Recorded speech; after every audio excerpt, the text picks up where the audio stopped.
Rotary hoe, step 1. Attaching rear shaft. It's a little bit more involved than that, isn't it? You're basically building the entire 2 transmission halves. So we've got all our bits and pieces ready. All my parts in here.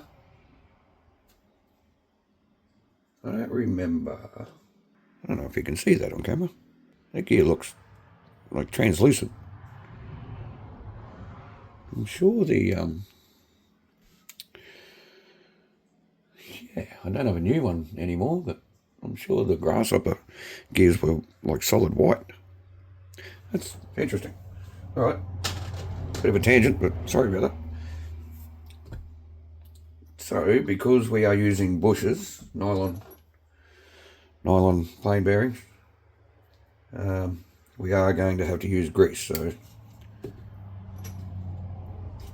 even though this car isn't going to be run,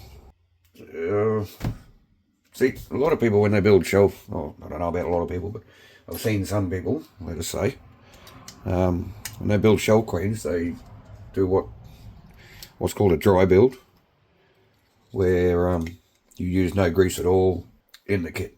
Not in the gearbox, not in the suspension. You don't put oil in the shocks. It is a dry build, and it just sits on the shelf, sitting pretty for the rest of its life. This 98% chance is going to sit on the shelf for the rest of its life looking pretty. But in the chance of that 2%, we do decide to take the car out for a run, I do want there to be grease inside the gearbox. I don't want to have to forget about it. And one day, years down the track, oh yeah, no, we'll give that a bit of a run. Or, God forbid, we sell the car, which we're not planning on selling any of these cars. And I forget there's no grease in it. The person buys it, goes out and runs it, and just destroys the gearbox because there's no grease in it. So that is why I am greasing up the gearbox of a car that we're never going to drive. It's more for Justin. If you don't know who Justin is our good friend, Mr. Case. Yeah, I'm not going crazy on the grease either. So, this morning I rebuilt the gearbox again for the speedrun car. Didn't really rebuild it, I re-greased it and changed the motor. And that has full ball bearings, and this gear spins for a number of seconds. This one just stops on those bushes. So there's a huge difference in running bushes and running bearings. So I've already greased up, don't know, did you see me do it? I've already greased up the actual bushing for the shaft, so I'm not going to grease up the shaft itself. Now it's very important you don't forget this spacer that steps that bevel gear out from the spur gear. Can't do a build without my lucky grease rag. So while we're here, we might as well grease up our bevel gears. Again, I'm not going crazy on the grease because 1, it's really not necessary. 2, because I'm using bushes and not bearings, I really do need to conserve that grease so that we don't run out. Still haven't decided what kind of build series this is going to be. Whether it be aimed towards the beginner or if we're just going to muck around and kind of build a car and chat. I guess we'll work it out as we go. These gears are definitely different. Different moulded plastic. I'm sure they are. Or am I going nuts? I've explained this many times before. I always grease up the hole that the shafts are going into, as opposed to the shaft itself. And as for those 3 gears, I'm not going to grease them up. I am going to grease up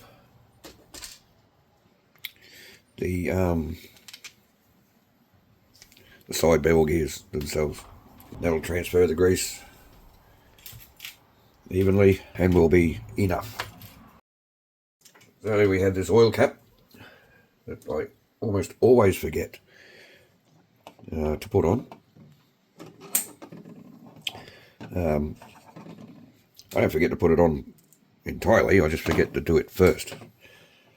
I might actually wait until the gearbox is actually together, just in case we end up losing all of our screws and stuff. So also do not forget this center pin for your differential gear. The good thing about building this Shelf Queen Hornet is if we really need to,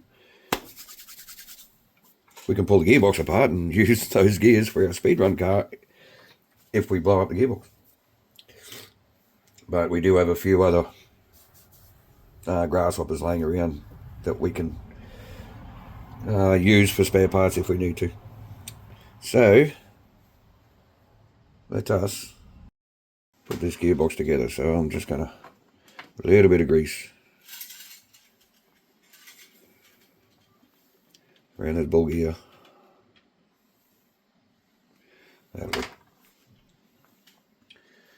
Double checking that we've got everything together and as it should be. And yes, I think we do. Now we can marry these two parts and start installing our 3x12 self-tapping screws. So same as always, get them started first, get them all started first before you tighten any of them up.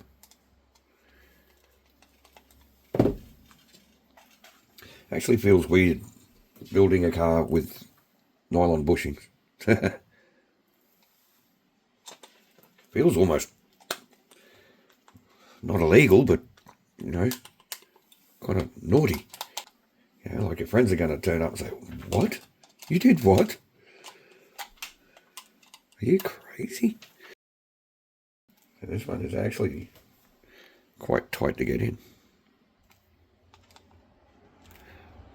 I haven't done my usual trick and put grease on the threads. The others are just fine. Okay, so that is steps 1 and 2, our rear differential assembled. And see, I nearly forgot again. Our oil cap, which personally I've never actually used, because you don't put oil in this gearbox, do you? You put grease in this gearbox. I was going to use it for some spray grease, like stuff like this. If you can get one of those nozzles to come out of the top there, you could take that off and spray grease in there. I've never actually used that oil cap. Has anybody actually used it? Let us know in the comments, that'd be interesting. Okay, so Zach's just asking about this gear that came in the gear bag. I think he was panicking a bit because the gear wasn't in the instructions at all. Yeah, it's actually a bit of a whale's pelvis. I forget what car it originally came out on, but it was one of the first 100 that I think hasn't been re-released. I'm not too sure. Someone did say what car it was out of. I think it was a Facebook post a while ago. I just forget. So again, put it in the comments if you know the answer to that question. A little bit of trivia, while we're building a Hornet, play a bit of trivia. What is that gear from? Actually, I think I remember. I think it's out of the original Wild Willie gearbox, which would mean it's out of the original Willie's Wheeler gearbox as well. If I'm wrong about that, let us know. Okie dokie. Oh, we'll get out a bit of hey, don't throw these away either. The little rubber tube that comes off the end of the motor. They do come in handy for other stuff. I don't know about you guys, but I'm a bit of a hoarder. I like to keep parts because, we'll use that one day. 9 times out of 10, we actually do. So, now I'm not going to thread lock this screw, this grub screw for the pinion, and it's giving us a measurement. And of course I've buried my calipers under a bunch of boxes. Actually, let's try something. This drawer full of Tamiya tools. Most of them are Tamiya anyway. So this is your tool that came with the clodbuster. So with this step here is 16mm. We can bugger. It's 17. So we can't use that. Oh well, it was worth a try. So let's set our calipers to 16mm. Do you guys know how to read calipers? Is that something? You'd like to know? It'll be a fairly quick explanation, but yeah, if you do know how to read calipers properly, then it'll be a waste of time me explaining how to read them. Whereas if you don't, and you'd like to know, I'd be happy to show you. So, and if you don't know how to read calipers, once you find out, oh shit, too far. Once you learn how to, you'll wonder why you never knew that before. It is pretty simple. When I say read the colours, I mean read the actual vernier gauge. Okay, so this is just going to be a blab on, talk along as I build kind of a video, isn't it? I reckon we're going to stop this video at probably at step 4. Well, we might get step 5 done. So what do we need now? Our pinion is on our motor. We need another drink. Pinion is on our motor. We need our motor cover and 2 screws. Actually, I'm going to put these shock mounts on first. Just so I'm not trying to move the gearbox around with all that weight on it. Yeah, what have I done here? Wrong side and upside down. Okie dokie. Now let's start that again. I am actually going to put some grease in these holes for the screws. We got this shank screw, shank self-tapper. You actually really got to be careful with these. They're very easy to strip out, these ones. So once you feel that tension on the screw, just stop winding the screw in. So I just had a thought. I wouldn't mind testing myself, see if I can build a Hornet or a grasshopper, probably a grasshopper, without the instructions, because we built a few of them over the last 12 months or so. It'll be a good challenge, I reckon. What do you reckon, Zach? Yeah, give it a go. So I've already greased up that spur gear inside there, so I'm not going to bother greasing up the pinion itself. So we just need to line up. So I'm going to turn that 180 so that you might be able to see the writing on the motor from behind the car, and yep, you can. Just going to add a little bit of detail. Yes, as I was saying, it'll be interesting to see if I can build a grasshopper without instructions. I mean, that's really nothing to win awards about, is it? They're a very simple kit to build. And most of the time when you're fixing the car, you don't refer back to the instructions anyway, do you? So yeah, we might get to step 5 here and call it a day on this video. So step 4, we are, what's it say here? Attaching damper mounts. Right, so these are just your rear shock mounts, and they also incorporate your rear body mounts. Oh, we need our chassis too. That'll come in handy. Thanks, mate. So our chassis, oh, you've already cut that out. Thank you. I was going to show the people what to do there, but you've done my job for me. So there is a piece. It tells you in the manual to do it. There is a piece in here that's left over from the moulding process, from the injected moulding. Oops. It says to cut it out. I don't know if there's much point, rather than to clean the chassis up. So anyway, another tangent. Yes, like I was saying, see if we can build a grasshopper without instruction. But what made me think of that is we're actually going to, in the future, not anytime soon, we're actually going to buy a few more grasshopper kits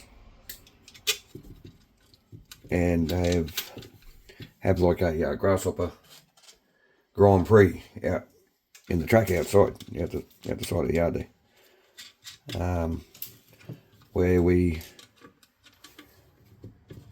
build the grasshopper absolutely box standard with all the bushings, with the 380 motor. They'll all have the same radio unit, the same speed controller. The only difference between all of the cars will be the colour of the body. So we've already got one in white box art with all the stickers on it. So we'll paint one red, one blue, one green, so on and so forth. You get the idea. And see how many people we can actually get around to race grasshoppers, stock standard grasshoppers, around our track, and basically just see who wins. No real rules, so to speak. I haven't even thought this through 100% either, but yeah, obviously basic rules, you know, don't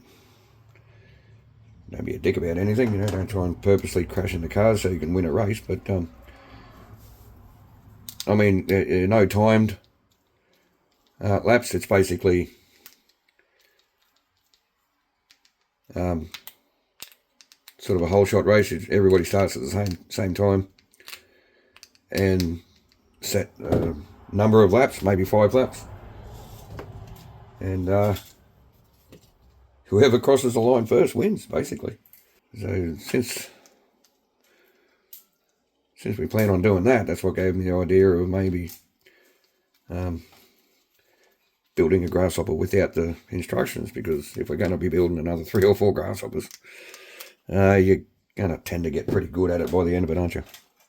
So these absolute waste of time springs are only getting used because it is a shell queen in it.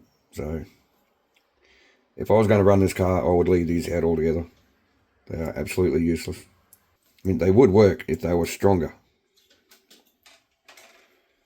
So the whole point of putting this screw in the side here is so that you can preload that spring, so that when you put your gearbox in the actual chassis, you're not trying to fight with this spring to line up your pivot. And we'll explain that in the next video, because that's the next step, and we're not doing that in this video. So